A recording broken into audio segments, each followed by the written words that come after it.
Welcome to the Everything Embodiment Podcast, where I will help you find peace, understanding, and love all within your human body, enhancing your mind-body connection through the exploration of vast ideas, concepts, and modalities, discussions all meant to propel you along your own unique spiritual journey.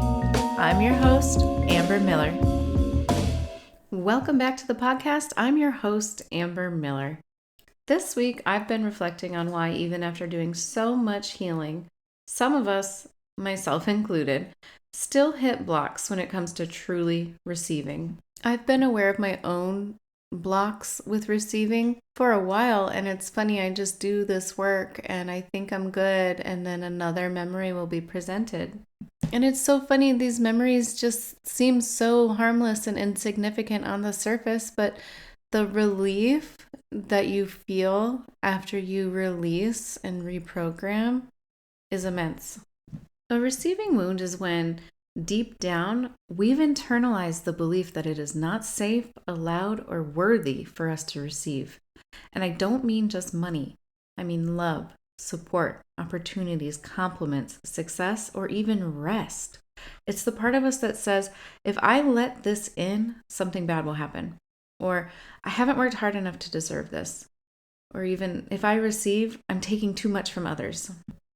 If you've ever found yourself brushing off a compliment, saying, oh, it was nothing, or one that I always would do, if someone would compliment an outfit, I'd immediately blurt out how much it cost. Like, oh, it was on sale, instead of just saying thank you. If you've ever felt guilty when something comes easily or when you don't struggle, or constantly overgiving or undercharging in your work, which I used to have a sewing business and I could not bring myself to charge fair prices.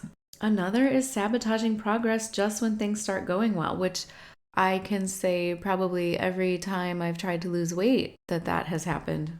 And that one shows up consciously and unconsciously. Most of the time we don't even know that we're sabotaging ourselves.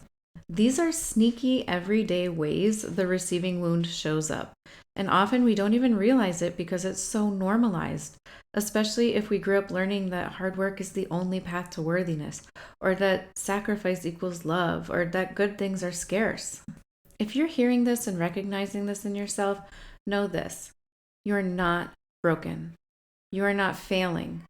You're just carrying an old energetic pattern that can be shifted and healed. And once you begin healing it, your life starts to open up in the most beautiful, aligned ways. And I'm not just telling this from theory or from what I've seen in others. I felt this in my own life deeply. I want to share a story with you that came up for me in a meditation this week. A memory I hadn't thought about in years, but I realized it's been quietly shaping my relationship with receiving for a long time. So I was 16, I had saved up all my babysitting money to buy my first car, a little 1989 Dodge Daytona. It wasn't fancy, but for me it was freedom, and I was so proud of what I had worked for. Even just saying that out loud right now just hit a chord in my brain. I had worked so hard for it. I had to save up my own money to buy my first car. My parents weren't helping me. So do you know how long it takes to save up babysitting money to buy a whole car? So anyway, one weekend I drove a couple hours away to visit my grandma over Thanksgiving, and I got into a car accident. The car was totaled and got towed, and I had to wait a couple days for my parents to come help haul it back.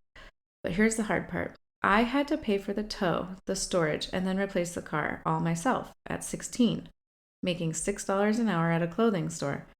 My parents couldn't help. My grandma couldn't help. I had no one to turn to. So that experience, and honestly, many that followed, and being very honest, many before that, it left this deep imprint on me that I had no one to rely on, no one who would help if I fell.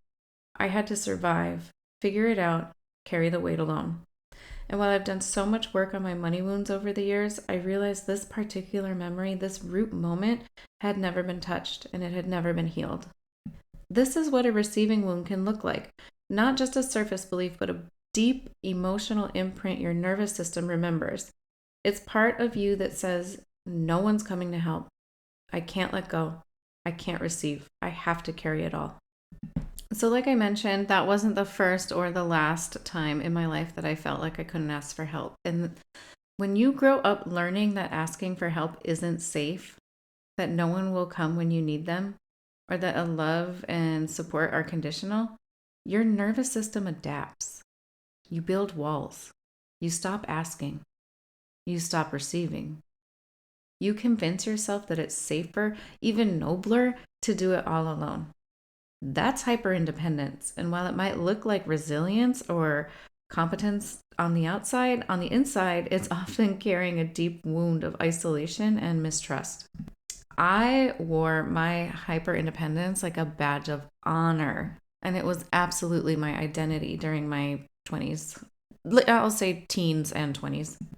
I used to quietly look down on high maintenance friends, the people who openly asked for what they wanted, who set clear boundaries, who expected a certain level of care or attention. I convinced myself it was better, even morally superior, to not need anything, to be easygoing, low maintenance, not make a fuss. But in reality, what I was doing was invalidating my own desires. I was convincing myself that by not needing anything, I was somehow more positive, more desirable, and more worthy. What I didn't see at the time is that this was just another face of my receiving wound. Because when you don't let yourself desire, you don't let yourself receive. When you don't voice your needs, you teach yourself that you're not allowed to have them met. So if you're hearing this and thinking, oh no, that's me, please know you're not alone. Hyperindependence is one of the clear signs that your receiving wound isn't about money or success. It's about healing the parts of you that had to survive without help. And the beautiful truth is, you can heal this. You can soften. And you can learn to let in support, love, and abundance one small step at a time. And this is why healing the receiving wound matters so much. Because it isn't just about money, success, or material things. It's about your whole relationship to life. When you heal your ability to receive, you open the door to letting yourself be supported, letting yourself want and desire without shame, letting enjoy, love, abundance, help, beauty, all without guilt or fear. You stop seeing yourself as someone who has to survive alone, and you start seeing yourself as someone who is held, who is worthy of care, and who can co-create a life with the universe that's built on ease and trust, not just struggle and grit.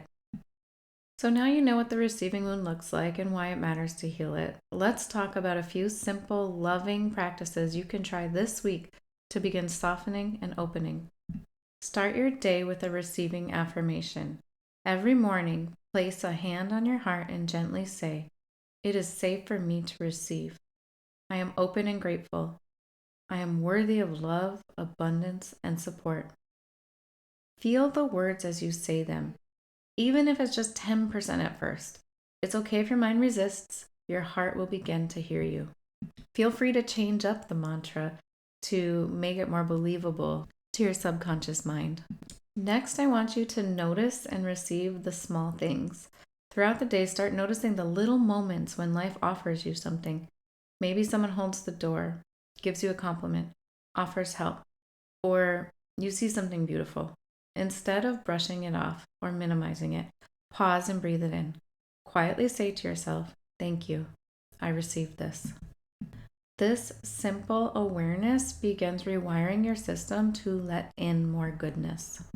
I absolutely love journaling, so this last one is for my fellow journalers.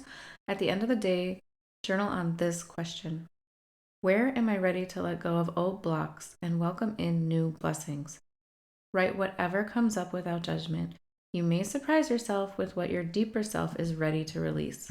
And a quick tip if you're newer to meditation or journaling and not sure about your egoic mind versus intuition, whenever I feel myself, my kind of egoic mind forcing things, either journaling or meditating, I remind myself to just take a step back and receive the information. There should be flow, not force. So remember, this isn't about doing everything perfectly or rushing your healing.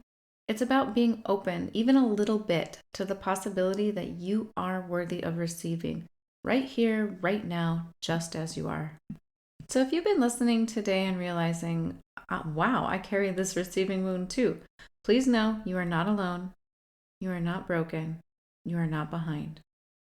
You are simply human. And the beautiful truth is, you are already on the path of healing just by bringing awareness to it. You don't have to keep carrying everything by yourself. You don't have to keep proving your worth through struggle. It is safe for you to receive. It is safe for you to open. It is safe for you to let good things in. If you're feeling called to go deeper and clear these old blocks, I invite you to explore my program, Release Receive. It's designed to help you shift these patterns on the subconscious level and open to your next chapter of abundance, love, and alignment. And if you're craving more personalized support, you can always book a private session with me. I would be honored to walk beside you on this healing journey. All the links are in the show notes. And if this episode touched you, I'd love it if you'd share it with someone you care about, or even leave a review. It really helps push the podcast. Let's help more people soften, heal, and receive together. This is my life's purpose, because I know what it's like to truly hate myself and feel lost. I'm here to tell you healing is possible, joy is possible, and you are never too far gone to come back to yourself. You guys, thank you so much for being with me today. And until next time, stay embodied, stay open, and know that you are so deeply loved. See you next week.